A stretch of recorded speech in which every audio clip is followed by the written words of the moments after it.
ഇടുക്കിയിലെ വണ്ടിപ്പെരിയാറിൽ നിന്ന് ഏകദേശം 7 കിലോമീറ്റർ മാറി തമിഴ്നാട് അതിർത്തിയോട് ചേർന്ന് കിടക്കുന്ന സുന്ദരമായ മലനിരയാണ് സത്രം. പണ്ട് കാലത്ത് അയ്യപ്പഭക്തർ കാൽനടയായി ശബരിമലയിലേക്ക് പോയിരുന്ന പാതയിലെ ഒരു പ്രധാന വിശ്രമകേന്ദ്രമായിരുന്നു ഇത്.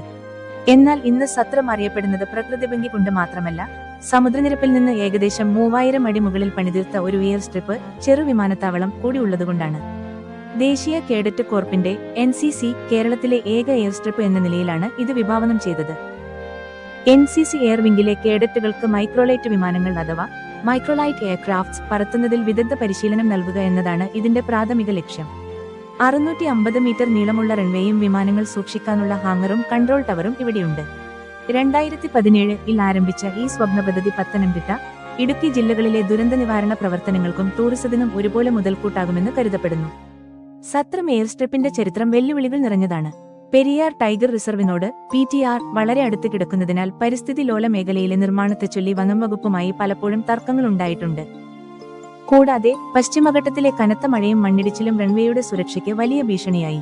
2022-ലെ ട്രയൽ റണ്ണിനിടെ വിമാനം റൺവേയിൽ നിന്ന് തെന്നിമാറാൻ നോക്കിയതും പിന്നീട് 3ാം ശ്രമത്തിൽ വിജയകരമായി ലാൻഡ് ചെയ്തതും വ്ലോഗർമാർക്ക് എന്നും മികച്ച സ്റ്റോറികൾ നൽകുന്ന സംഭവങ്ങളാണ്.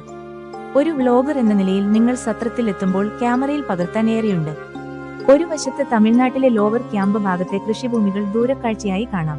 മറുവശത്ത് സഹ്യന്റെ മടിത്തട്ടിലെ പച്ചപ്പും കോടമഞ്ഞ് റൺവേയെ പുതയ്ക്കുന്ന കാഴ്ചയും തണുത്ത കാറ്റും സത്രത്തെ മറ്റു ടൂറിസ്റ്റ് കേന്ദ്രങ്ങളിൽ നിന്ന് വ്യത്യസ്തമാക്കുന്നു. ഓഫ് റോഡ് ഡ്രൈവിംഗ് ഇഷ്ടപ്പെടുന്നവർക്ക് ഇവിടുത്തെ മലനിരകളിലേക്കുള്ള യാത്ര മറക്കാനാവാത്ത ഒന്നായിരിക്കും. നിലവിൽ ഒരു പരിശീലന കേന്ദ്രം എന്നതിലുപരി എയർ ആംബുലൻസ് സൗകര്യങ്ങൾക്കും ശബരിമല തീർത്ഥാടകർക്ക് അടിയന്തര സാഹചര്യങ്ങളിൽ സഹായമെത്തിക്കാനും ഈ എയർ സ്ട്രിപ്പ് ഉപയോഗിക്കാൻ സർക്കാർ ലക്ഷ്യമിടുന്നു.